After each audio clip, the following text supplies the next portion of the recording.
ప్రభుత్వ ఉద్యోగాలకు సంబంధించి తెలంగాణ ప్రభుత్వం కీలక నిర్ణయం తీసుకుంది. ఉద్యోగాల భర్తీలో మహిళలకు సమాంతర రిజర్వేషన్లు అమలు చేయాలని నిర్ణయించింది. ప్రభుత్వ నియామకాల్లో మహిళలకు ప్రత్యేకంగా రోస్టర్ పాయింట్ను మార్కు చేయకుండా ఓపెన్ రిజర్వ్ కేటగిరీలో 133% రిజర్వేషన్లు అమలు చేయాలని ఆదేశించింది. సిఎంఆర్ ఫ్యామిలీ మాల్ ఇప్పుడు మన KPHBలో ఫిబ్రవరి 10వ తేదీన ప్రముఖ నటి శ్రీలీల గారిచే ఘన ప్రారంభం.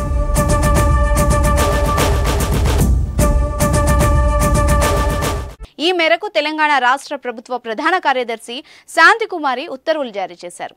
గతంలో రాజస్థాన్ పబ్లిక్ సర్వీస్ కమిషన్ కేసులో సుప్రీంకోర్టు ఇచ్చిన తీర్పు మేరకు ప్రస్తుత ప్రభుత్వ ఉద్యోగాల నోటిఫికేషన్కు సంబంధించిన నియామక ప్రక్రియలో దీన్ని అమలు చేయాలని ఉత్తర్వుల్లో పేర్కొన్నారు.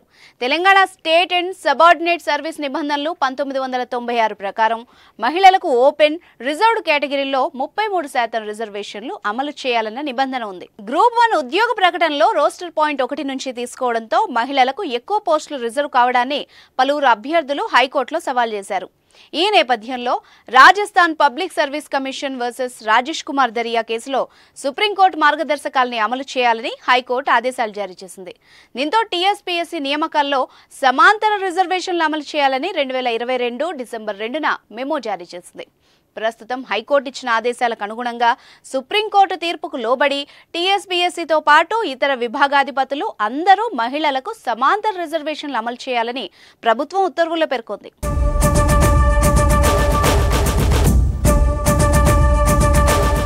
ఉద్యోగ నియామకాల్లో SC, ST, BC, EWS వర్గాలకు వర్టికల్ రిజర్వేషన్లు అమలవుతాయి.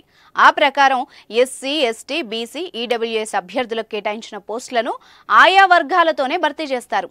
ఒకవేళ వీరు ఓపెన్ కేటగిరీలో మెరిట్తో ఓపెన్ పోస్టులకు ఎంపికైతే వాళ్లకి రిజర్వ్ చేసిన పోస్టులు అలాగే ఉంటాయి. వాటిని ఆయా రిజర్వ్డ్ వర్గాల అభ్యర్థులతో మాత్రమే భర్తీ చేస్తారు.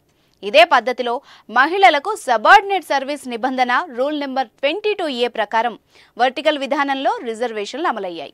ఈ విధానంలో మహిళలు ఓపెన్లో రిజర్వ్డ్ కేటగిరీలో జనరల్ మెరిట్లో పోస్టులు సాధించినప్పటికీ వాళ్లకి ప్రత్యేకంగా రిజర్వ్ చేసిన పోస్టులు వాళ్లకే ఉంటాయి. తాజాగా ప్రభుత్వం తీసుకున్న నిర్ణయం ప్రకారం మహిళలకు ఇక వర్టికల్ రిజర్వేషన్లు వర్తించవు.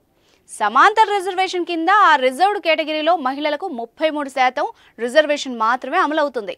ఒకవేళ మెరిట్ ఉంటే జనరల్ కింద రిజర్వ్ అయిన పోస్టులకు పోటీ పడొచ్చు.